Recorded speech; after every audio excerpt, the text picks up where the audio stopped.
Hello everybody, and welcome to the HenShow Network. This is the beginning of something new for me and for you. It's hard for anyone to even speak of solutions to problems if people don't first recognize the truth of problems, and that is why I'm here and hope to begin to achieve that. I do want to preface this. I will try to keep my videos below 15 minutes for, the beginning stages of this, because people's attention span is really short and I'm just right now a nobody, and it's like, who cares about this girl? What is she even talking about? Well, eventually I hope to be talking about more than just the intro, because I think intros are my least favorite thing, whether it be with the podcast or writing a paper. It sucks. So anyway, let's get back to the real reason or the topics I'm actually trying to discuss. I do want to do a little caveat real quick about God, because it seems like there is this grift that is happening where people are just saying they're for God or of God, and then it's really cringy because it's like there's this intuition that you can feel through the phone that they are not of God. That's really how it feels, and I'm not God. I'm not saying that I am, but I can definitely feel something icky inside. I'm like, I don't like whatever they got going on. So I hope you don't feel that way about me. I'm not trying to do that, but I genuinely do care about the Lord and I'm very serious about God. So I will be incorporating God's message into my messaging of all sorts, because I think that His word is the most important thing that there is. And I came to God about 8 months ago.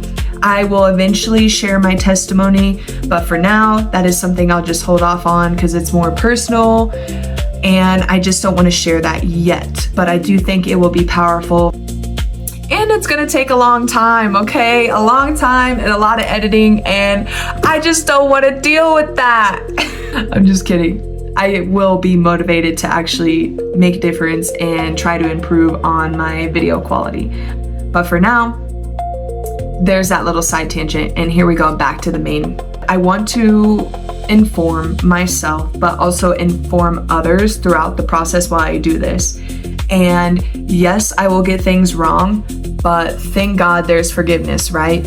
Even though it seems like people don't know how to actually practice that. The last time I did TikToks or any videos like this, it was more funny, but I'm definitely more serious now because, again, there's something to be serious about when we're talking about life and politics and the effects of politics and news and how it affects everyone's lives. It's like a trickle down stream. You know how there's water at the top of the mountain, and it's like, yeah, we're at the bottom of the mountain and the elitists are at the top just overrunning us and having fun doing so.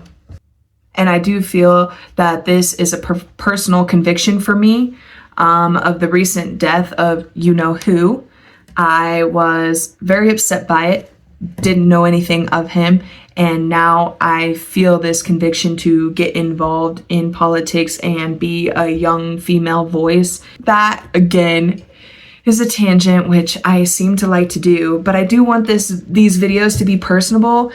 I kept having these editing problems. I thought about not putting this stuff in here, but then you kind of don't get to know the real me, and it feels like I'm being fake with all the cuts. So I'm trying not to be obnoxious and still give you all a little bit of me, the personal side. What I also want to address is change and truth, which I strongly believe that change can happen, but people need to be informed and willing to have an open mind to even hear it first. I say this because without being aware there is even a problem, how can we begin to discuss solutions for the issue, which I said at the top of this video. And it seems like there are just major issues in government and society, and I want to see people happier. I really am, tired of seeing the despair and people walking around with no hope and just completely thinking that, oh, there's nothing I can do. I'm tired of that message, because there is something you can do. The reason you are in such a pit of hate is because we haven't done anything or enough. And I want there to be another movement a movement to get out the corruption and to do something. So this brings me to the main topic of today's episode, which is about a book and the author, Dr. John Coleman. There was a video that I saw on YouTube, and it actually led me to buying his book. And it was originally meant to be a letter to the CIA, as he says in his book. He's also a previous CIA officer. But the fact that I find interesting about this book is you can find it on CIA.gov, but also the last few pages that are discussing Freemasonry and the chart that he created are missing, because the CIA.gov, it ends at page 262. As you can see here, don't look at my nails.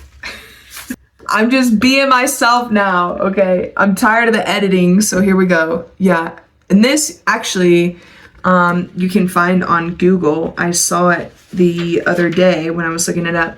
So there are just a couple extra pages, and I thought that was interesting.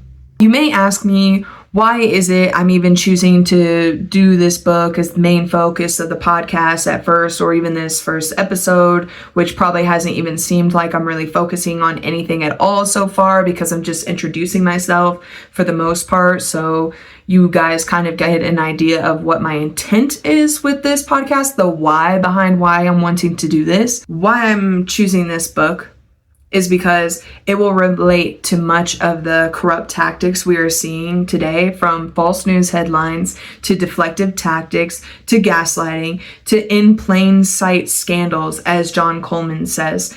And this is the quote from his book. In the intelligence community, it is taught that the best way to hide something is to place it in open view. These men are in open view. These men are the servants of the one world government, new world order, which you can find that on page 4. He was a previous intelligence officer, as I mentioned, and why not get the information from the source itself, as we're taught in school? Primary sources, the ones who actually encountered the event, are important. So I think this is important to get the info from him. And there have been other whistleblowers, of course, in today's time, which I will likely get to that in the future. I am just trying to find a point to start at, because it seems like with all this overload of information, where do we even start with a discussion like this? This warning, that it really feels like that's what this is from his research that he began in 1969 to 1970.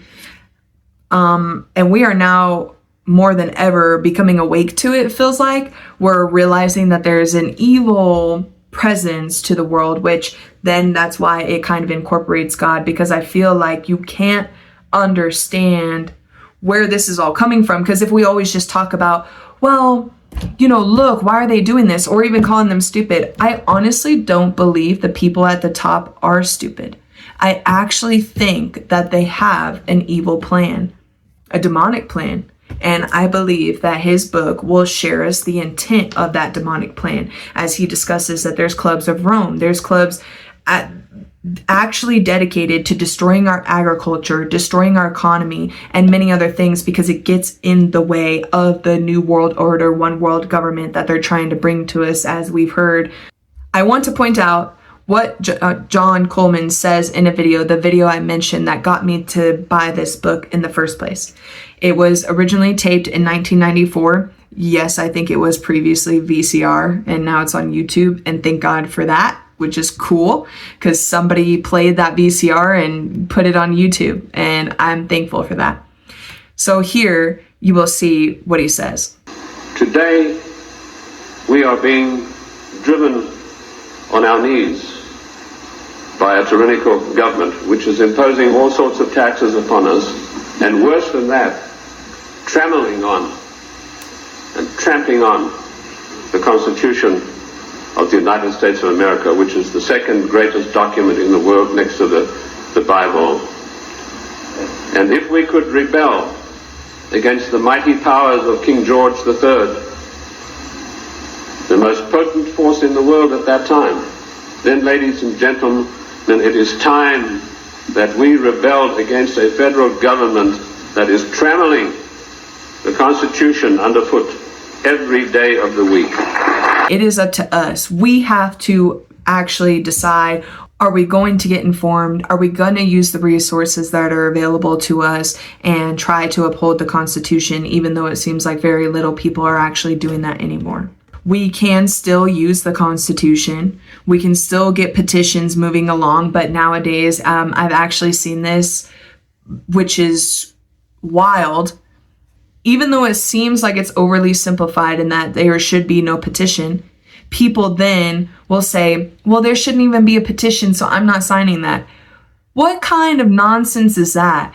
Really, we need the support. And how hard is it to put a signature on a petition if you agree with what the petition is actually saying? Because I'm not about the petition fraud. More on that in another video that I recently found out. That part's kind of crazy.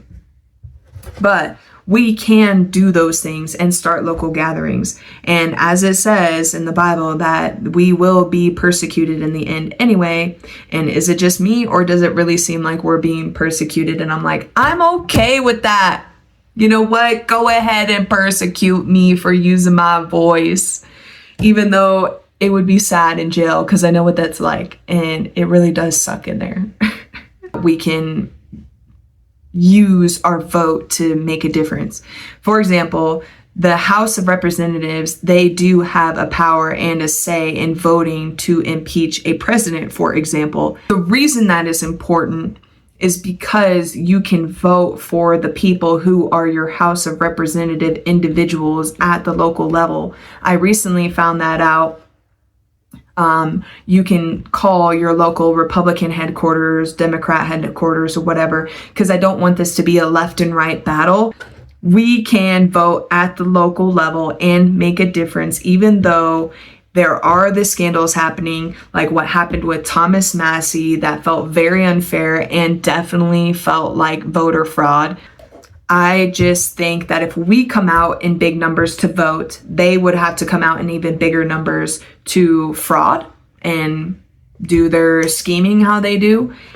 And I'm just hearing too often the message of, I'm not going to vote anymore. I don't care about that anymore. It's all a scandal. I agree to a certain extent, because if we all just bow out, that is how the control is going to come down. If we actually stand up and fight back, there will be resistance to that control for however long we keep up the resistance. I just think that's important. And I want to start my message with that. I hope that this will be a new message of hope, and that we can utilize our voices, utilize our votes, and utilize the Constitution, which is the most important document that gave us our freedoms to vote in the first place. I hope you will come back and visit me.